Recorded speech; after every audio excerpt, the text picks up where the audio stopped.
I'm Ed Pegg Jr., and I'm going to be talking about algebraic tilings. There's my name and email address there. And here's an abstract for what I'm going to be talking about. We have a whole bunch of substitution tiling systems that were unknown, and I'm going to show how I built one of them out of this polynomial here, x to the third equals x squared plus 1. And from that, I'll talk about other things with algebraic numbers and how to use barycentric coordinates to do tiling systems with those. And then I'll use those same techniques to do a whole bunch of other tiling systems.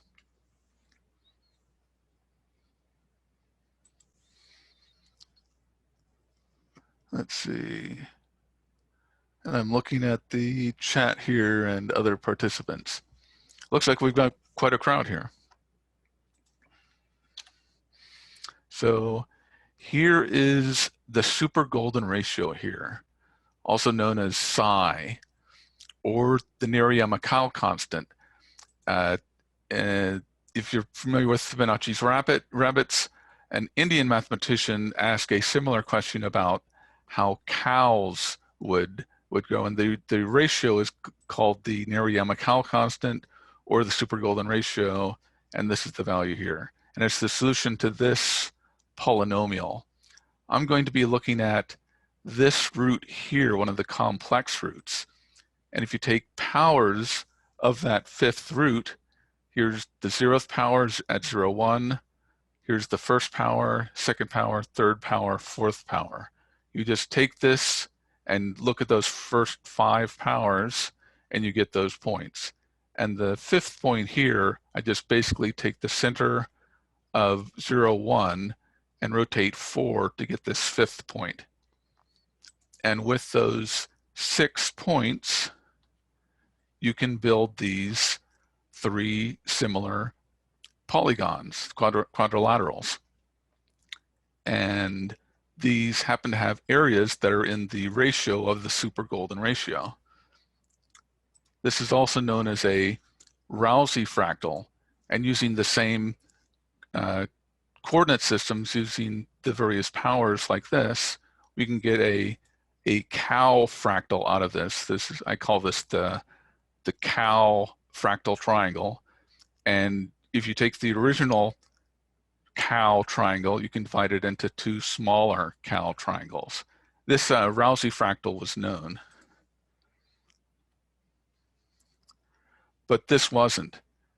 I'm just doing pure quadrilaterals here with this substitution system, and we get back, after an infinite number of steps, you get the Rousey cow triangle fractal. So how did I do this? Let's go back to these points again. So here are the 6 points. Now, in the algebraic number field of the super golden ratio, this doesn't work. You get a whole bunch of errors in this mess. But a classic trick in physics, if at first it doesn't work, try 0, 1, or squaring. Well, it turns out that that trick is all that's necessary to get this to work beautifully. So I call this the sine-square technique. So I take the sine and then the square, and then everything is in that algebraic field of the super golden ratio. And here are the algebraic coordinates of that point. So for this first value here, you can consider this as minus, this is actually divided by 4, minus 1/4 times the super golden ratio to 0, 1/2 to the times the super golden ratio to the power of 1, and minus 1/4 times the super golden ratio to the power 2. All these are the algebraic coordinates in that system. And after finding that this was really useful, I thought I should make a function out of that. And so there's a resource function called square root space. And basically this either squares or takes the square root, but preserves the sign. So I'm not sure if there's a better name for this or if this general method is known, but I found it to be quite powerful. For example, you can divide up a triangle into 6 similar triangles. And Andrzej Zak found this smaller triangle here, and I extended it to include this triangle here, and then you get the same triangle back to make a substitution center. This happens to be in the space of the plastic constant. And if you look at geometric scene, you'll see that this is one of the examples that we give in the documentation. So you start with the root, which is the plastic constant. You take these algebraic coordinates, you plug those all in, and you get this triangle, which is the same triangle divided up into 6 smaller copies that are in the ratio of the plastic constant. This system doesn't work without squaring. You can do the same thing with this snub cube. You have the Tetranacci constant here as the root. Here are the algebraic coordinates, the polygons, you get the snub cube. The snub dodecahedron, you take the Tetranacci constant, substitute in the golden ratio for 1. Here are the algebraic coordinates. Since it's a order 6, all the coordinates in the algebraic system have 6 parts that all happen to be integers, and you get the snub dodecahedron back. The canonical tetragonal anti-wedge hexahedron is in this root.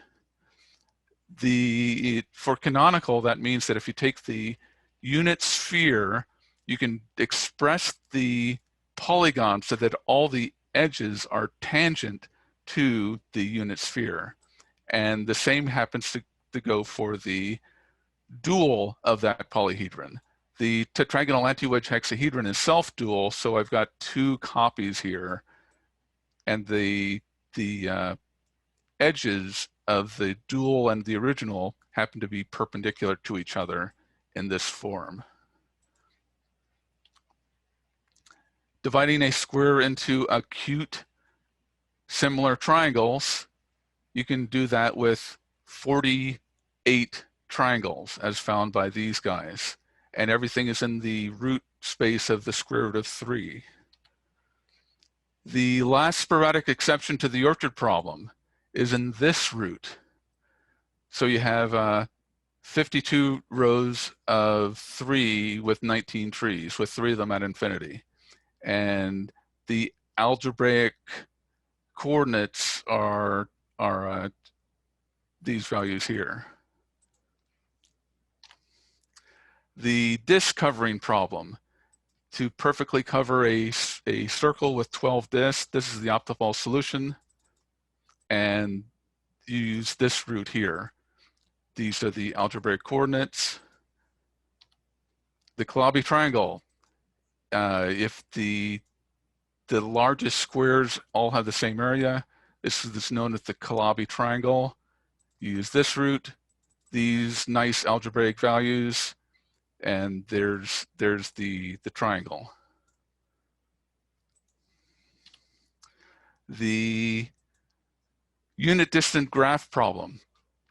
So you have the Golem graph and the Moser spindle. Everything can be done in root 33. Aubrey de Grey really liked this demonstration, which I have here, Moser spindles, Golem graphs, this demonstration here where I have a whole bunch of different copies of the Moser spindle and the Golem graph. He really liked that and had this idea of extending this with also the values root 7 and root 5. And I said, you probably won't get anywhere with that. I happen to be wrong, and he solved the Hadwiger-Nelson problem, which is a long unsolved problem in mathematics. It's the biggest result in graphs in the past 2 years. And I happen to be wrong about it, but he used my demo to help get there. The chromatic brace square uses that root. And I've got hundreds of other examples of where the square roots worked really well in algebraic spaces. For example, all n-gons, or the 17-gon. Here are the values. It's a order 8 root this time, so all the coordinates have 8 parts, but they all happen to be integers. Everything works nicely. The discriminant happens to be 17 to the power of 7. And another factor I found in this is when the discriminant has small factors, it tends to work very nicely in geometric problems. So it's like magic. This trick in physics where if you're in doubt, it helps to square things. Well, it really works in this example and within algebra. Now in tiling, you need to repeat coordinates. So the best way I found to do that was to use barycentric coordinates or Ariel coordinates. And that has these properties. You start with n base points defining a triangle or tetrahedron, and you let that shape be defined as having area 1. Then you substitute a given point P for each of the n base points in turn, and you calculate the signed areas with the other point dropped out. And this code here is the same as the barycentric coordinate code, but I also have a conversion to and from added in. And for an example with barycentric coordinates, suppose you have this equilateral triangle as the outside triangle. And here's the point here. So we say this triangle has area 1, and we have an example point here which has barycentric coordinates of 1/6, 1/2, 1/3. I found it's useful just to multiply everything by the denominator, and that way you get integers on top. So 1/6, 1/2, 1/3. The actual coordinates are here, and if you convert with this triangle to barycentric coordinates, you get 1/6, 1/2, 1/3. And you can go back by multiplying that by the triangle, and you get the coordinate back. This sort of back and forth system I found is very useful, and the barycentric coordinates are often beautiful in these problems. For example, putting 25 points in 18 lines of 5 points, everything happens to have a constraint system and a root. So here are the 6 points again. We can consider the triangle as points 1, 2, 3. So here's point 5. The actual coordinates are the messy root object there, but if we go to square root space, you get this nice set of rational values. And the barycentric coordinates are also messy, but the square root space version also happens to be nice. I haven't figured out a way of using that last part yet. I have this idea there might be a way of skipping a whole bunch of steps in algebra that takes the nice integer values and skips a whole bunch of steps and gives other nice integer values. But so far, I haven't been able to find that. It would be nice because it would make things much, much, much faster. But so far, it doesn't exist. So a complete tiling system has a root, a set of algebraic points in that root, some polygon replacement rules, polygon types. For example, if you have a type 1 polygon, it splits into another type 1 polygon and a type 2 polygon. This takes, if you have a type 2 polygon, it goes to a type 3 polygon. If you have a type 3 polygon, it goes to a type 1 polygon. So this is all that's necessary to know for this particular tiling system, which I call psi-quad. So here's the tiling system in action. So for the code, you take the tiling system, you find the barycentric mapping, you map the polygon,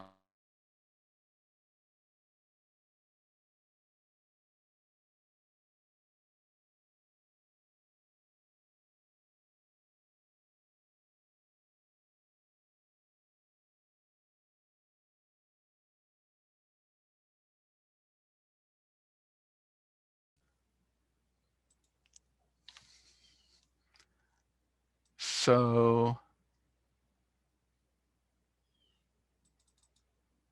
if we start with polygons, we can return the set of points in their messy forms, like so, but we can convert them with square root space to nice algebraic coordinates. And the polygon step is basically a list of polygons in each state based on their vertex. So for example, vertex 1 is 1, 0, and so on. So this is another thing, sort of like a graphics complex. The most powerful values are these, the Poisson numbers. These last four here are all Poisson numbers, and I added in 2 because it has another property. These were the most powerful. I found these all had the property of being sums of their own infinite reciprocal powers. And I've got a demonstration that I did on Poisson numbers, which you can look at later. So each of these is the sum of an infinite series of reciprocals of itself. And these are the polynomials involved. And here's a little diagram of how the roots place. They all happen to have on-tiling properties. For example, if you take an ordinary sheet of A4 paper with area 200, you can divide it into other rectangles with the same aspect ratio that have all the values of either a square number or twice a square number to get this perfect packing. That's for 2. 2 has that property. The super golden ratio has this property. The golden ratio has that property, and the plastic constant has that property. And all of them can self-express as infinite series. 2 with similar triangles. This triangle up here has 1/2 the area, 1/4, 1/8, 1/16. Here's the golden ratio done with similar triangles. The super golden ratio with similar triangle fractals, and the plastic constant with similar fractals.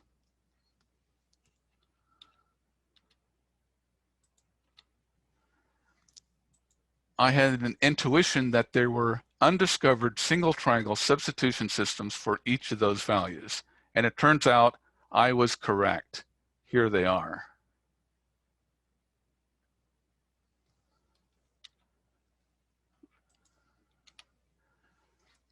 So as I was doing this, Roger Penrose happened to win the Nobel Prize in Physics. For some reason, it was for gravitation, but he's very interested in both tiling systems and gravity. And of course, we can use our little program here to make the Penrose ROM system. Another person who was very interested in gravity was Johann Kepler, who did the precursor to Kepler's work with this tiling system. And Roger has mentioned that he did use this as the basis for his own tiling system. And I've coded up dozens and dozens of different tiling systems in simple forms. Here's psi quad here, with you have the root, the vertices, and so on.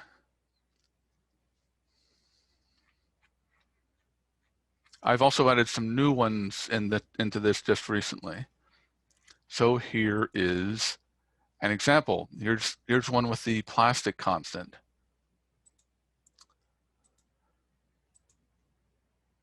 Let's see, the labyrinth tiling. One I just recently added was the dog fractal, because it starts looking like a poodle after a while.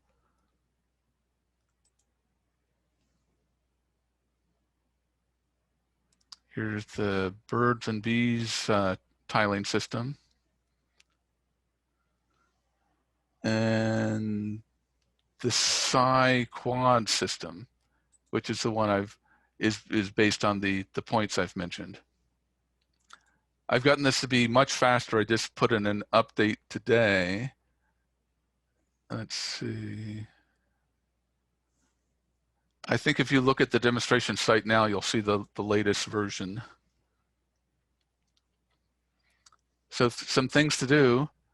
Here's a 3D fractal tile, which breaks up into 8 similar 3D fractal tiles. I'm almost certain there's a lot of nice undiscovered 3D tiling systems that are out there, and some more undiscovered tiling systems. I think, except for the exception of Dale Walton, I found more new substitution tiling systems than anyone else.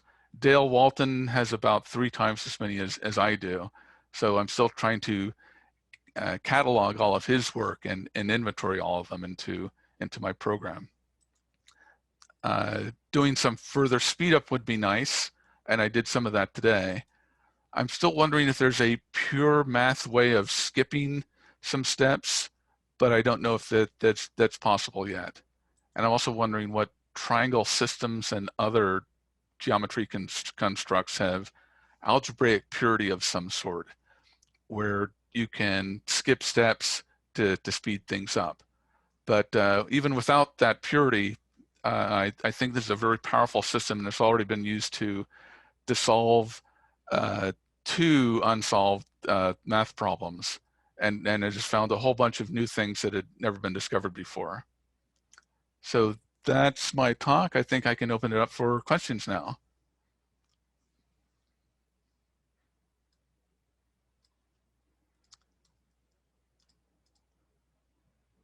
And you can post in either chat or in the other place. I'm not sure how to get other things here. I'll be glad to go over anything previously.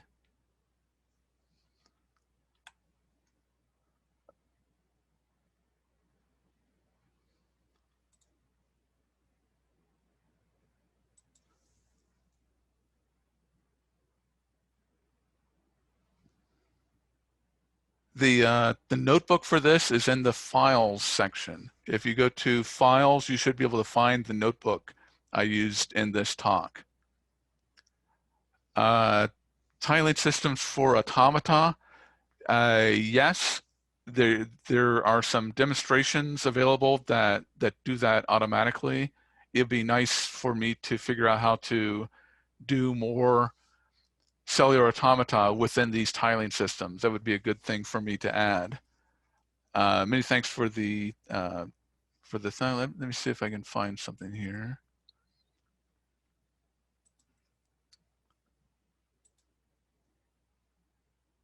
So there's that, and we've got this. If you go to files, here's where the algebraic tiling talk is. You should be able to just download it, and it has all the code for this. And at places like here, substitution tilings, I just updated that. This also has my new code in it. That's much faster and is much cleaner than my previous versions.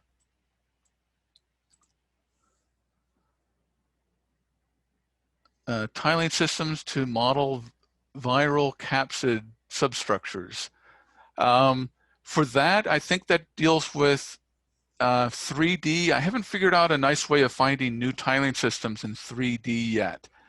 One of the ways I was able to come up with these systems, oops,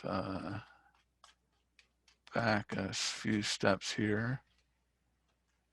One of the ways I found out these systems is I started with finding ways of doing similar triangles within a power structure. So this is the square root of 2 to the power of 0, power of 1, power of 2. That's what these numbers here are, all powers of the original root. And I wanted to see how you could go around a single point with similar triangles. And I just wrote a program to brute force do it, and these particular roots happen to work really well. For example, I found this set of 5 similar triangles around a point and managed to extend this to a tiling system. Same with this here and this here. So all the other solutions to that particular problem didn't work to do tiling systems. I need to extend that up to 3 dimensions and figure out how to surround a point with similar tetrahedra. But I'm not sure how to program that yet.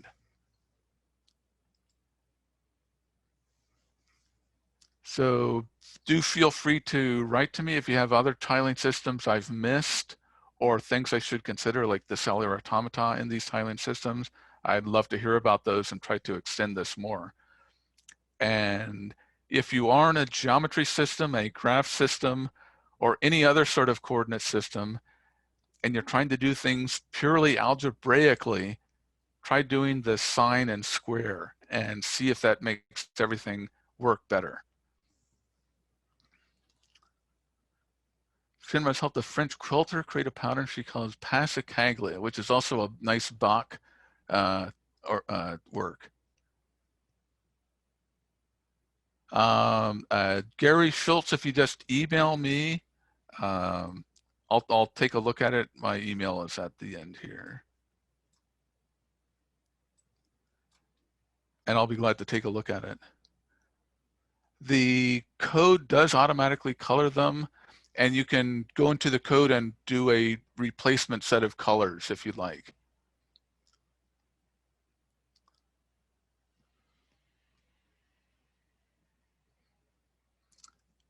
This particular item up here is in the site ifstiles. Well, it's ifstile, and you'll be able to find it from that if you do a Google search. It's a person who's doing a bunch of research into different Rousey fractals of various sorts.